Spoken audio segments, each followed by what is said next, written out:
Box സീരീസിലെ നമ്മുടെ അടുത്ത റെസിപ്പി ആയിട്ടുള്ള കോക്കനട്ട് മിൽക്ക് പുലാവിന്റെ റെസിപ്പി ആയിട്ടാണ് ഇന്ന് ഞാൻ വന്നിട്ടുള്ളത്. അപ്പോൾ ഒരു പാൻ വെച്ചിട്ട് പാൻ ചൂടാവുമ്പോൾ 1 ടേബിൾ സ്പൂണോളം ഓയിൽ ആഡ് ചെയ്ത് കൊടുക്കുന്നുണ്ട്. ഈ ഓയിലിന് പകരം നിങ്ങൾക്ക് വേണമെങ്കിൽ നെയ്യ് യൂസ് ചെയ്യാം കേട്ടോ. അപ്പോൾ ഓയിൽ ചൂടായി വന്നിട്ടുണ്ട്. നമുക്കിനി പട്ട, ഗ്രാമ്പു, ഏലക്കായ ഇതെല്ലാം കൂടെ ഇട്ട് കൊടുക്കാം. കുറച്ച് പെരിഞ്ചീരകം കൂടി ആഡ് ചെയ്തിട്ടുണ്ട് കേട്ടോ. അതിലേക്ക് നമുക്ക് 1 സബോള നീളത്തിൽ അരിഞ്ഞത് ആഡ് ചെയ്ത് കൊടുക്കാം.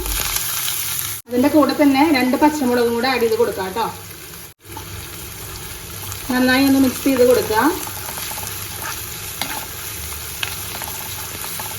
ഗോൾഡൻ ബ്രൗൺ കളർ ആവുമൊന്നും വേണ്ട, ജസ്റ്റ് ഒന്ന് വാടി കിട്ടിയാൽ മാത്രം മതി കേട്ടോ. ഇതിന്റെ പച്ചമണം ഒന്ന് മാറണം, അത്രേ വേണ്ടൂ. അപ്പോൾ ഇതൊന്ന് വാടി വന്നിട്ടുണ്ട്. നമുക്കിനി 1 ടീസ്പൂൺ ഇഞ്ചി വെളുത്തുള്ളി പേസ്റ്റ് ആഡ് ചെയ്തിട്ടുണ്ട്. പച്ചമണം പോകുന്ന വരെ ഒന്ന് മിക്സ് ചെയ്ത് കൊടുക്കുക. ചെറുതായി എറിഞ്ഞ മല്ലിയില ആഡ് ചെയ്ത് കൊടുക്കാം. മിക്സ് ചെയ്യുക. നമുക്കിതിലേക്ക് 30 മിനിറ്റ് നേരം കുതിർത്ത് വെച്ചിട്ടുള്ള ബസ്മതി റൈസ് ആഡ് ചെയ്യാൻ പോവാണ്. ഇന്നലെ നമ്മൾ ചെയ്ത റെസിപ്പിക്കൊക്കെ 1 കപ്പ് അരിക്ക് 1.5 കപ്പായിരുന്നു നമ്മൾ വെള്ളം യൂസ് ചെയ്തിട്ടുണ്ടായിരുന്നത്. ഇത് കോക്കനട്ട് മിൽക്ക് ആയതുകൊണ്ട് 1 കപ്പ് അരിക്ക് നമ്മൾ 2 കപ്പ് ആഡ് ചെയ്യുന്നത് കേട്ടോ. അപ്പോൾ അത് പ്രത്യേകം ശ്രദ്ധിക്കുക. അപ്പോൾ ചെറുതായിട്ട് ഇതെല്ലാം കൂടെ ചേർന്നൊന്ന് മിക്സ് ചെയ്ത് കൊടുക്കുക കേട്ടോ. 2 മിനിറ്റ് ഇതിൽ കിടന്നൊന്ന് റോസ്റ്റ് ആയിട്ടാണ് നമ്മൾ ഇതിലേക്ക് കോക്കനട്ട് മിൽക്ക് ആഡ് ചെയ്ത് കൊടുക്കുന്നത്. അപ്പോൾ ചെറുതായിട്ടൊന്ന് മിക്സ് ചെയ്ത് കൊടുക്കാം. പിന്നെ നമുക്ക് ഇതിലേക്ക് കോക്കനട്ട് മിൽക്ക് ആഡ് ചെയ്യാം കേട്ടോ.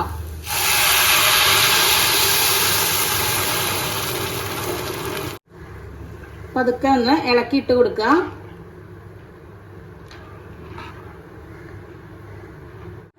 പാകത്തിനുള്ള ഉപ്പ് ആഡ് ചെയ്ത് കൊടുക്കാം. പതുക്കെ ഒന്ന് മിക്സ് ചെയ്യാം കേട്ടോ. അപ്പം ഇനി ചെറുതായിട്ടൊന്ന് തിള വരുന്ന വരെ നമുക്കൊന്ന് അടച്ചു വെക്കാം. അതാ തിളച്ച് വന്നിട്ടുണ്ട്. അപ്പോൾ ഇതിനെടുക്കുന്ന പാത്രം നന്നായി കഴുകിയതിന് ശേഷം മാത്രമാണ് കേട്ടോ നമ്മൾ പാലൊഴിച്ച് കൊടുക്കേണ്ടത്, അല്ലെങ്കിൽ പിരിഞ്ഞു പോവും. ഞാനിപ്പോൾ സിമ്മിലേക്ക് ആക്കിയിട്ടുണ്ട് കേട്ടോ. 10 മിനിറ്റ് ഇതിങ്ങനെ ഇരുന്ന് വേവട്ടെ. അതിനുശേഷം നമുക്ക് ഓപ്പൺ ചെയ്ത് നോക്കാം. 10 മിനിറ്റ് ചെറുതായി വേവിച്ചിട്ടും അരി കടിക്കണ പോലെ തോന്നുകയാണെങ്കിൽ കുറച്ച് നേരം കൂടി അടച്ചു വെച്ചിട്ട് വേവിച്ചെടുക്കണം കേട്ടോ. ഓരോ അരിയുടെയും ഡിഫറൻസ് അനുസരിച്ചിട്ട് വേവ് മാറും. അപ്പോൾ ഇതാ 10 മിനിറ്റ് കഴിഞ്ഞിട്ടുണ്ട്. ഞാൻ ഓഫ് ചെയ്തിട്ടുണ്ട് കേട്ടോ. നമുക്കിനി തുറന്ന് നോക്കാം. സാധാരണ സ്പൂൺ വെച്ചിട്ട് കുത്തി ഇളക്കാൻ പാടില്ല. ഇതുപോലെ ഒരു ഫോർക്ക് വെച്ചിട്ട് നമുക്ക് സൈഡിൽ നിന്ന് മുകളിലേക്ക് ആക്കി നോക്കാം. ഇവിടെ കണ്ടല്ലോ, പാലെല്ലാം വറ്റിയിട്ട് കറക്റ്റായിട്ട് ചോറ് നന്നായി വെന്ത് വന്നിട്ടുണ്ട്.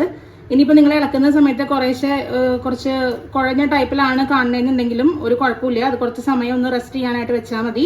അതിൻ്റെ ഈർപ്പം മുഴുവൻ വറ്റുമ്പോൾ നോർമലായിട്ട് ഇതുപോലെ തന്നെ ആയിക്കോളൂ കേട്ടോ. അപ്പോൾ നമുക്കിനി ഇതൊരു ലഞ്ച് ബോക്സിലേക്ക് മാറ്റാം.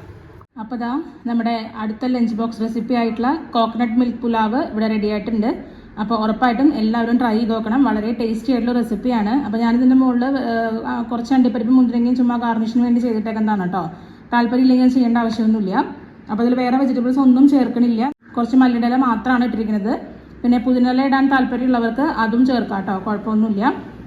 അപ്പോൾ നമ്മുടെ ലഞ്ച് ബോക്സ് സീരീസ് എല്ലാവർക്കും ഇഷ്ടപ്പെടുന്നുണ്ടെന്ന് പറഞ്ഞതിൽ ഒരുപാട് സന്തോഷമുണ്ട്. പിന്നെ നോൺ വെജ് റെസിപ്പീസിൽ ചിക്കൻ റൈസ് ചെയ്യാൻ വേണ്ടി നമുക്ക് റിക്വസ്റ്റ് വരുന്നുണ്ട്. ഉറപ്പായിട്ട് ഞാൻ ചെയ്തിരുന്നതായിരിക്കും. ചാനൽ ആദ്യമായിട്ട് കാണുന്നവരെ സബ്സ്ക്രൈബ് ചെയ്യാനായിട്ട് മറക്കരുത്. അതുപോലെ തന്നെ നേരെ കാണുന്ന ബെൽ ബട്ടൺ കൂടി എനേബിൾ ചെയ്യുകയാണെങ്കിൽ നമ്മളിടുന്ന പുതിയ വീഡിയോസിൻ്റെ നോട്ടിഫിക്കേഷൻസ് നിങ്ങൾക്ക് ഈസി ആയിട്ട് കിട്ടും.